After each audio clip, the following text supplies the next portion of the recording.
تو اس میں یہ ہے کہ جو یہ کہ اگرچہ یہ ہمارا اہل شیعوں کا سیشن نہیں ہے، لیکن ہم شیعہ بھی اس بات میں کنفیوز ہیں آپ اہل سنت کی طرح، کہ جب مولا علی علیہ السلام کو رسول اکرم صلی اللہ علیہ وسلم نے وصیت فرمائی تھی کہ آپ نے تلوار نہیں اٹھانی، ایسی روایت آپ نے اپنی کتاب سے دکھائی بھی تھی، تو وہ یہ کہہ رہے تھے کہ اس پہ یہ سوال علامہ صاحب کی خدمت میں پیش کیجیے گا کہ کیا رسول اکرم صلی اللہ علیہ وسلم نے حضرت مولا علی صاحب السلام کو اسپیسیفکلی دو خلفاء جو ہیں شیخین ہیں ان کے نام اسپیسیفکلی بتائے تھے؟ کیونکہ بعد میں مولا علی علیہ السلام نے تلوار دوبارہ سے اٹھا لی ہے، ایک تو یہ چیز ہے۔ دوسری، ان ہمارے جو شیعہ بھائی ہیں انہوں نے یہ سوال کیا تھا کہ حسن اللہ یاری صاحب کی خدمت میں یہ سوال پیش کریں آپ کہ ہمیں یہ کنفیوژن ہمیں شیعوں کو بھی ہے کہ رسول اکرم صلی اللہ علیہ وسلم کی زندگی میں جب ہم دیکھتے ہیں تو مولا علی علیہ السلام نے کسی چیز کی کوئی پرواہ نہیں کی، کسی چیز کی کوئی پرواہ نہیں کی، نہ کوئی تکیہ کیا ہے۔ جنگوں میں بالخصوص انہوں نے حوالہ دیا جنگ احد کا، وہ کہتے ہیں کہ جنگ احد میں ایک ایسی سچویشن بھی آ گئی تھی کہ حضرت مولا علی علیہ السلام رسول اکرم صلی اللہ علیہ وسلم کے ساتھ ڈٹ کر کھڑے رہے ہیں، انہوں نے نہ اپنی جان کی پرواہ کی نہ کسی کی پرواہ کی، رسول اکرم صلی اللہ علیہ وسلم کی حفاظت پہ انہوں نے اپنی جان قربان کرنے کی ٹھان لی۔ تو وہ کہتے ہیں کہ جس طرح رسول اکرم صلی اللہ علیہ وسلم کی مبارک جان کی حفاظت ان پر فرض ہے، وہ کہتے ہیں شیعہ عقیدہ کے مطابق بلکہ تمام مسلمانوں کے عقیدہ کے مطابق حضرت مولا علیہ السلام پہ فرض ہے کہ وہ بی بی فاطمہ الزہرا سلام اللہ علیہ کی جان مبارک کی حفاظت فرمائیں۔ تو اس کی وہ کہتے ہیں کہ کیا دلیل ہے؟ کیا رسول اکرم صلی اللہ علیہ وسلم نے کچھ اسپیسیفکلی یہ فرمایا تھا کہ یہ دو خلفائے جو شروع کے دو خلفاء ہوں گے ان کے یہ نام ہیں جو شیخین جن کو اہل سنت کہتے ہیں، یہ آپ پر جب مظالم کریں گے تو آپ نے تلوار نہیں اٹھانی، بعد میں اٹھا لیں؟ تو آپ کیا کہہ رہے ہیں بھائی؟ جنگ بدر اور جنگ احد میں وہاں پہ تو تقیہ نہیں تھا، وہاں پہ انصار تھے، انصار سے مراد ناصرین تھے، یعنی ہیلپر تھے، سولجرز تھے، ٹھیک ہے نا؟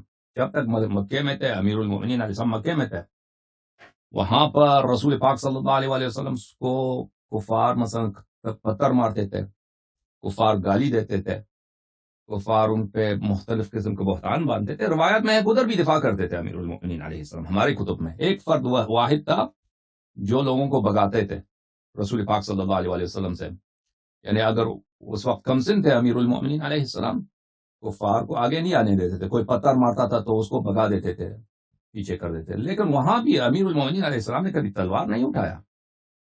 وہاں پر رسول پاک صلی اللہ علیہ وسلم جب مکے میں تھے وہاں پر تقیہ کا عالم تھا، ٹھیک ہے، روایت میں ہے کہ اگر کوئی مثلا وہاں پہ تنگ کرتا تھا رسول پاک صلی اللہ علیہ وسلم کو تو امیر المؤمنین علیہ السلام ان کو کفار اپنے بچوں کو زیادہ بولتے تھے کہ یہ جہاں سے یہ گزرے گلی سے پیغمبر صلی اللہ علیہ وسلم گزرے تو ان کو پتھر مارا کرو، ان کو گالی دے دو۔ تو وہ بدتمیز مشرکین کے جو بچے ہوتے تھے وہ پیغمبر صلی اللہ علیہ وسلم کو تنگ کرتے تھے تو امیر المؤمنین علیہ السلام ان کو بگاتے تھے۔ اچھا، لیکن وہاں پر بھی حالت بہت نازک تھی مکے میں، آپ کو پتا ہے کہ وہاں پہ کفار کا آپس میں معاہدہ ہو گیا کہ ہم ان کو قتل کریں گے، اور سب تلوار لے کے آئے شب ہجرت کو، وہ بستر پہ امیر المؤمنین علیہ السلام کو لٹایا تھا، اور کفار سب مختلف قبائل آپس میں، تاکہ ایک وار سے ہم مارے ان کو اور خون جو ہے ان کا سب کفار میں بڑھ جائے مختلف قبائل میں، اور بنی ہاشم سب سے نہ لڑ سکیں۔ تو اس وقت بھی امیر المؤمنین علیہ السلام نے تلوار نہیں اٹھایا، وہ اپنے بستر میں لیٹے رہے۔ لیکن مدینے میں حالت مختلف تھی، وہاں پہ جہاد فرض تھا، آیات نازل ہو چکے تھے کہ اب آپ جہاد کریں۔ تو یہ تو کوئی نہیں کہہ سکتا کیوں انہوں نے جہاد کی مدینے میں۔ پیغمبر صلی اللہ علیہ وسلم نے حکم دیا جہاد کا، یہ تو واضح بات ہے۔ پیغمبر صلی اللہ علیہ وسلم کی حیات اقدس میں امیر المؤمنین علیہ السلام نے جہاں بھی جہاد کیا ہے پیغمبر صلی اللہ علیہ وسلم کے حکم سے، اللہ کے حکم سے کیا ہے، اور اس کے علاوہ انہوں نے کوئی اور کہ انہوں نے خطبے دیے ہوں مثلا تقریر کچھ طرح کچھ بھی نہیں ہے۔ پیغمبر صلی اللہ علیہ وسلم کے احترام میں ان کا نہ کوئی خطبہ ہے، نہ کوئی مثلا کوئی اور لوگوں کے درمیان فیصلہ کرانا، یا کوئی مثلا یہ کہ پیغمبر صلی اللہ علیہ وسلم نے ان کو یمن بھیجا تھا، وہاں پہ وہ قاضی تھے، قضا کرتے تھے، اس کے علاوہ انہوں نے کچھ بھی نہیں کیا ہے، ٹھیک ہے۔ جب رسول پاک صلی اللہ علیہ وسلم دنیا سے گئے ہیں تو میں نے حدیث پہلے آپ نے بھی یہی سوال کئی دفعہ کیا ہے، آپ کو جواب دے دیا تھا۔ پیغمبر صلی اللہ علیہ وسلم نے کہا تھا کہ جب میں دنیا سے چلا جاؤں گا تو جبرائیل میکائیل وغیرہ آئے تھے، انہوں نے یہی کہا تھا کہ لوگ آپ سے ساتھ نہیں دیں گے، آپ اکیلے رہ جائیں گے، اور آپ انتہا کی حرمت ہوگی آپ کی، لفظ یہی ہے کہ انتہا کی حرمت ہوگی۔ جو انتہا کی حرمت کا اگر آپ اردو زبان میں ترجمہ کریں یعنی آپ کی بے عزتی ہوگی. تو امیر المؤمنین علیہ السلام کہتے ہیں جب میں نے جملہ سنا تو میں چیخ مار کے چہرے کے بل زمین پہ گرا. لیکن یہ بے حرمتی کے لیے انسان چیخ مار کے زمین پہ نہیں گرتا. اگر میں آپ سے کہہ دوں کہ آپ کل باہر جائیں گے، کچھ لوگ آپ کی بے عزتی کریں گے، گالی دیں گے، ٹھیک ہے نا، آپ چیخ مار کے چہرہ زمین پہ نہیں لگائیں گے، ٹھیک ہے نا. تو یہ ایک خاص قسم کی بے حرمتی ہے. ایک خاص قسم کی بے حرمتی ہے کہ وہ چیخ مار کے ایک رسول پاک صلی اللہ علیہ وسلم بیٹھے ہیں، جبرائیل میکائیل سب آئے، ان کے سامنے چیخ مار کے انسان چہرہ زمین پہ لگاتا ہے. تو وہ ایک خاص قسم کی بے حرمت. ایک بڑا آدمی مثلا ایک سن رسیدہ آدمی، امیر المؤمنین علیہ السلام رسول اللہ صلی اللہ علیہ وسلم کے وفات کے وقت ان کی عمر تھی 33 سال، بچہ نہیں تھا، 33 سال عمر ہے. وہ چیخ نہیں مارتے بلا وجہ. تو وہ حضرت زہرا سلام اللہ علیہ کی شہادت ہے، اس کے علاوہ کوئی اور واقعہ نہیں ہے کہ زہرا سلام اللہ علیہ پہ حملہ ہوگا، وہ شہید ہو جائیں گی، تو آپ کو صبر کرنا ہے، ٹھیک ہے نا. تو وہ انہوں نے صبر کیا ہے. یہ تو حدیث ہم نے آپ کو دکھایا ہے کتاب اصول کافی میں، بہت سارے دوسرے کتب میں موجود ہے کہ کیوں امیر المؤمنین علیہ السلام نے صبر کیا. تو یہ عہد لیا تھا اللہ نے، عہد لیا تھا اللہ نے ان سے، کس پر؟ جبرائیل میکائیل اور ملائکہ مقربین وہاں گواہ بنے تھے، انہوں نے عہد لیا تھا. حضرت زہرا سلام اللہ علیہ بھی وہاں پہ تھی، امام حسین علیہ السلام بھی تھے.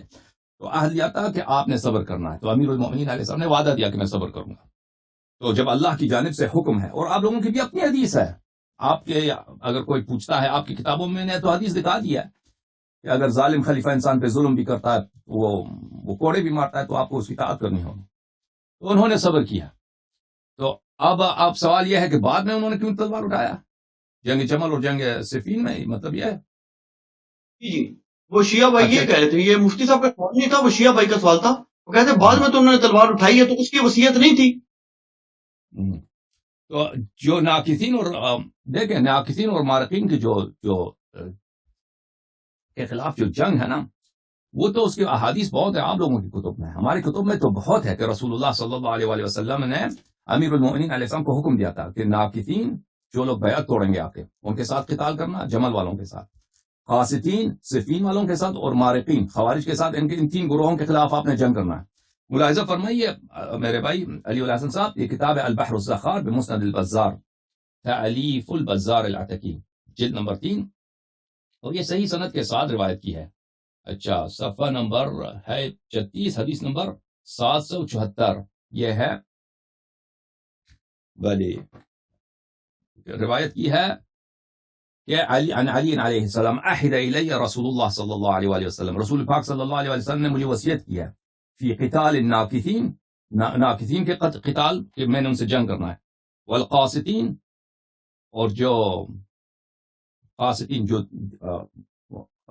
معاویہ کے لشکر تھے صفین میں، یہ قاسط بولتے ہیں ظالم کو، ظالمین، والمارقین، اور دین سے خارج ہوئے ہیں وہ خوارج. اچھا، یہ حدیث جو ہے اس کے متعلق مجمع الزوائد میں بیہقی فرماتے، وہ حیثمی فرماتے ہیں، مجمع الزوائد جزء نمبر 7، چاپ دار الفکر، یہاں پر وعن علی علیہ الصلاۃ والسلام احد الی رسول اللہ صلی اللہ علیہ وآلہ وسلم فی قتال الناکثین والقاسطین والمارقین، کہ ناکثین، قاسطین، مارقین کے انہوں نے مجھے حکم دیا کہ ان کے ساتھ میں قتال کروں، ٹھیک ہے نا. وفی روایت امرت بقتال الناکثین، دوسری روایت میں ہے کہ مجھے حکم دیا پیغمبر صلی اللہ علیہ وسلم کہ ان کے ساتھ لڑوں. رواہ البزار والطبرانی فی الاوسط، طبرانی نے بھی مجمع المعجم الاوسط میں روایت کی ہے.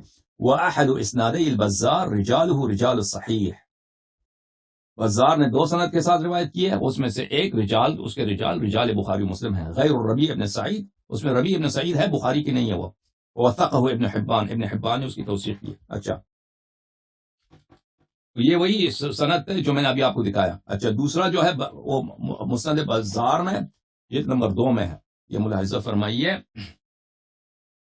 یہ سمعت علقمہ یقول، صفحہ نمبر 215، امرت بقتال الناکثین والقاسطین والمارقین، کہ رسول اللہ صلی اللہ علیہ وسلم نے مجھے حکم دیا ہے کہ قاسطین، مارقین اور ناکثین کا حکم کے خلاف میں قتال کروں.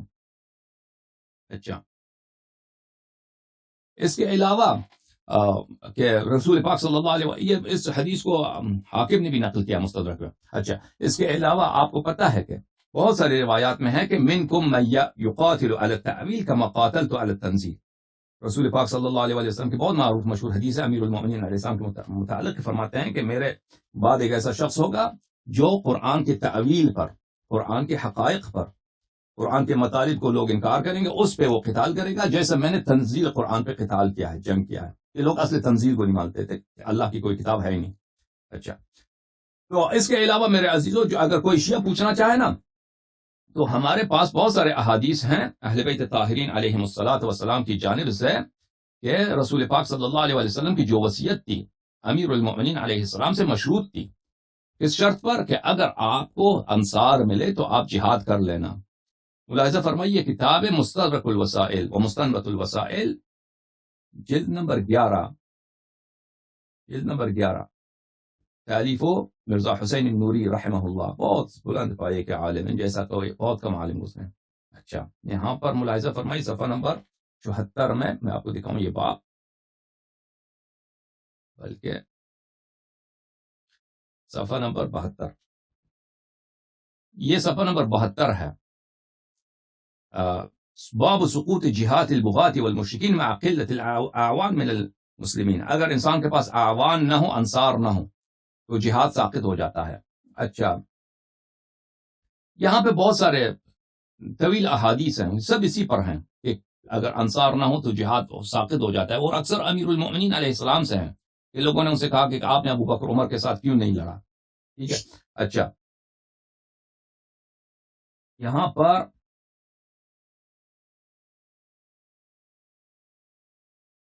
یہ حدیث ملاحظہ فرمائیے، حدیث نمبر 2 اس باب میں صفحہ نمبر 74 میں ہے کہ امیر المؤمنین علیہ الصلاۃ والسلام نے فرمایا والذی بعث محمد بالحق، اس اللہ کی قسم جس نے محمد صلی اللہ علیہ وآلہ وسلم کو حق کے ساتھ مبعوث کیا ہے، لو وجدت یوم بویع اخو تیم 40 رہتا، جس دن اس تیمی شخص کے ساتھ بیعت ہوئی، بنی تیم میں سے کون ہے؟ ابو بکر، اس تیمی کے ساتھ، تیمی کون ہے؟ تیم قبیلے کا، ابو بکر بنی تیم میں سے، اس کے ساتھ بیعت ہوا، اگر میرے پاس 40 مجاہد ہوتے، 40 مرد ہوتے، لجاہدتم فی اللہ الی ان ابلع عذری، میں ان کے ساتھ جہاد کرتا تاکہ میں ان پہ تاکہ مجھ پہ کوئی حجت نہ ہوتا۔ اس کے بعد اگلی روایت توسی نے اپنے کتاب غیبت میں روایت کیا، اسے نقل کرتے ہیں۔ اچھا، یا علی، رسول اللہ صلی اللہ علیہ وآلہ وسلم نے اپنے وصیت میں امیر المؤمنین سے کہا، یا علی ان قریشا ستظاہر علیک، اے علی، قریش آپ پر ایک دوسرے کے ساتھ دیں گے، قریش آپ کے خلاف ایک دوسرے کے مدد میں متحد ہو جائیں گے۔ اچھا، وتجتمع کلمتهم على ظلمك وقهرك، اور وہ ان کی یونٹی بن جائے گی، ان کا اجتماع بن جائے گا، وہ ان کا کلمہ ایک ہو جائے گا کہ تجھ پہ ظلم کریں اور تجھے مقہور بنا دیں، تجھے نیچے لا دیں، تجھے اپنے انڈر لے کے آئیں۔ اچھا، فَإِن وَجَدْتَ أَعْوَانًا، اس وقت اگر تجھے انصار مل جائیں، ایک منٹ میں یہ بہت مارکر بہت موٹی ہے، میں اس کو صرف پتہ کروں۔